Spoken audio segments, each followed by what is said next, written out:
Let's have an honest conversation about morning breath. You think yours is bad? Imagine the morning breath of a 14th century blacksmith who just ate a bowl of onion stew and has never seen a dentist. Because for 99% of human history, the toothbrush as we know it simply did not exist.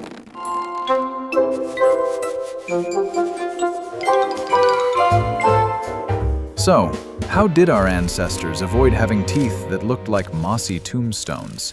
Let's rewind 5,000 years. The ancient Egyptians were the pioneers of oral hygiene, but they didn't use nylon.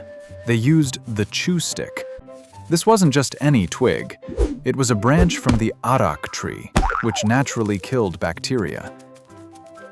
You would literally gnaw on the wood until it frayed into a bristly mop, then scrub your gums. Ouch! It was organic, sustainable, and gave you a mouthful of painful splinters every single morning. But the Egyptians were amateurs compared to the Romans. The Romans loved a bright white smile, but their toothpaste was aggressive. They didn't use mint. They used crushed oyster shells, pulverized eggshells, and burnt ox hooves. It was essentially like brushing your teeth with flavored sandpaper. It removed the plaque, but it also removed the enamel. But the real horror was the mouthwash. The wealthiest Romans imported bottled urine all the way from Portugal. Apparently, the ammonia in Portuguese pee was stronger, making it the luxury bleach of the ancient world. Cheers! Fast forward to the Middle Ages. Science took a back seat to superstition. Had a toothache? The doctor might tell you to spit into a frog's mouth. The idea was that the pain would transfer from you to the frog. Spoiler alert, it didn't work. Jeez.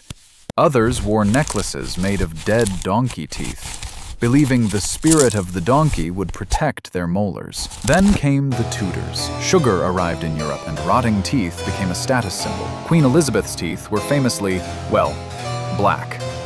In fact, people actually blacked out their healthy teeth with soot just to look rich enough to afford sugar.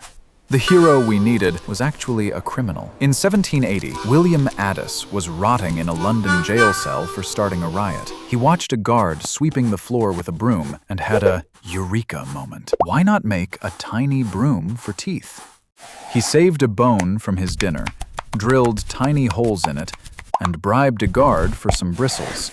But where did those bristles come from? We used hair plucked from the necks of Siberian pigs. For the next 150 years, these hairs were hollow, sharp, and stayed wet forever. They were basically luxury condos for bacteria.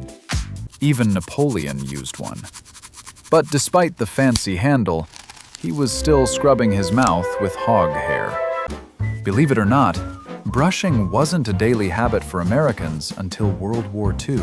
The Army forced soldiers to brush daily. When they came home, they brought the habit and the hygiene with them. Finally, in 1938, nylon was invented. We ditched the pig hair for plastic, and the modern toothbrush was born. The first electric brushes were terrifying, plugging directly into the wall and vibrating like jackhammers.